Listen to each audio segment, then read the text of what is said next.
Hello again, so it's time for another artificial intelligence diary entry.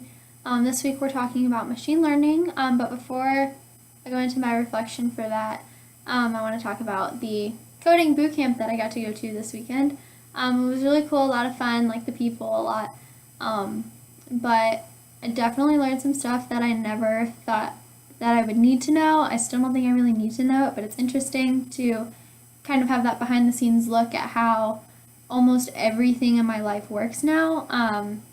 The internet, my cell phone, texting, messaging, any type of program that I use, on any kind of technology, and the time that goes into it, and like how one little mistake can mess up everything that you want to do. And also the creative element behind it too, picking colors and formatting the screen so that it's functional on both a cell phone and a laptop and a desktop. Super interesting, very, very intricate, and just a lot harder than not harder than I expected it to be, but I didn't catch on as easily as I thought I would. So that was just interesting for me in general. And so moving on to machine learning, learned through the videos that it's a computer or a program taking an experience related to a task and finding a way to attach it to a performance measure. And so those are the three variables that kind of go along with that. So the computer is trying to accomplish a task. The video used an example of playing checkers. So the task there is playing checkers, and you want to be a good checkers player. And the performance measure was whether you won or you lost. So there was kind of two inputs there.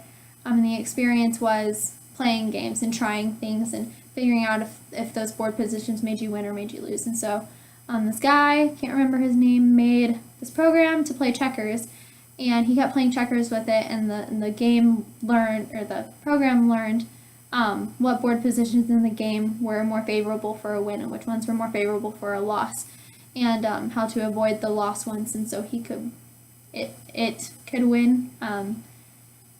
Interesting psychology there that I just refer to it as a he. Cool. So the different types of learning that there are supervised and unsupervised. Learned that supervised is when there is a right and a wrong. So you win or you lose. It's benign. The cancer is benign or it's malignant, or you're right or you're wrong. So you're telling the computer, like, hey, here's this example, and I'm telling you which category it falls into. And so when the computer is then, it takes all those experiences and takes all that learning and keeps it all together. It has those categories all set up, and you give it something new that it's never seen before, and based on what it knows about what you give it, it can group it into one of those categories. So we were playing with that at the boot camp. We had like group 1, group 2, and group 3, and I was personally trying to get the computer to recognize a cat from a dog from a fish, and it couldn't tell a cat from the dog very well because I didn't have enough examples, but it could tell a fish, and that was really interesting for me because I had like 6 or 7 examples that I had told it, hey, look, this is a fish. And I gave it a new picture, and it was like, hey, I think it's a fish. And I was like, you're right, good job, high five. So it was really cool to see that firsthand and to actually get to play with that programming. And there's unsupervised learning where you give the computer like all this stuff, and you're like, I don't really know how this is related to each other. You figure it out. You find the similarities and put them in groups and make some kind of structure out of it, which is really interesting. Kind of weird that it's weird to think about giving a computer all of this information and then having it group it by itself based on similarities that it finds either within like the binary code or like whatever qualities you're looking at. So super interesting for sure. And so machine learning is pretty much used for predictions, which is cool that a machine can learn to predict something more accurately than a human can. I don't think humans are very accurate at predicting anything at all. It's kind of more or less a guess, with some science maybe thrown in there, or some math to help you out, or just personal experience. Like, I know this person, I think they might do this, but a computer can be, when it's programmed in one of these learning styles, can be super accurate in predicting like whether a tumor is benign or malignant, or whether this type of architecture will work or if it will fall, and like it can learn all of that, and that's super interesting to think about. And I thought it was interesting that it could learn faster than a human. And what I mean by that is, like, I was thinking back in like elementary school when I was learning my spelling words, and you're sitting there trying to learn these spelling words. I suck at spelling, awfully suck at spelling, and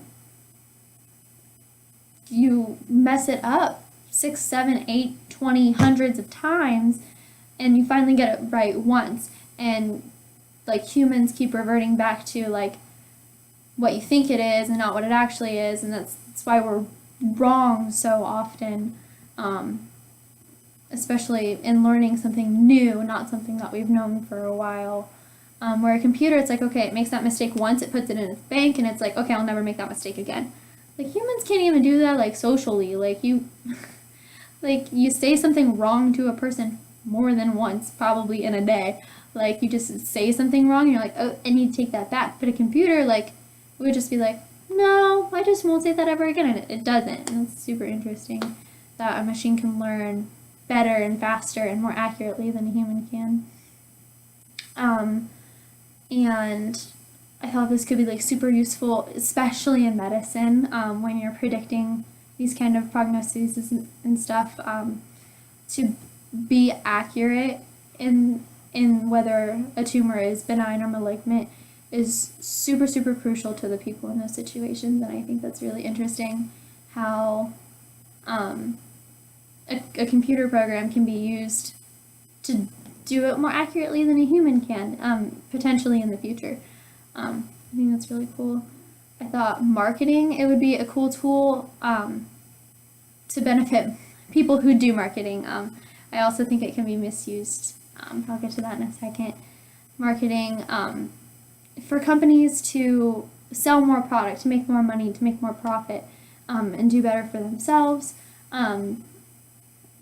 Like, obviously, I'm a huge Coca-Cola fan, and now they know that because this is going to be on the internet. So I'll probably get a whole bunch of like Coca-Cola ads, and behind the scenes of that is a machine learning program where the machine takes my name and anything that's attached to my name. Every time I swipe my credit card, every time I send a text or post something online and like my name is attached to it, it puts it in this little bank, and it's like, hey, this is Danielle, and Danielle really likes Coca-Cola, and she will drink Coke over Pepsi any day of her life. So send her a whole bunch of Coca-Cola ads. She'll probably go buy some Coca-Cola from you.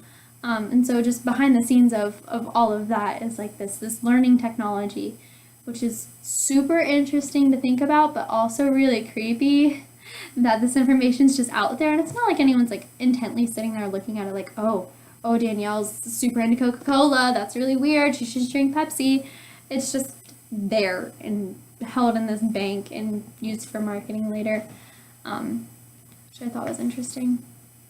And then I thought banks could use this pretty effectively if they start noticing they'll record your transactions and put it in a bank and be like, okay, so this is the probability that Danielle will buy this. This is the probability that Danielle will be here this day.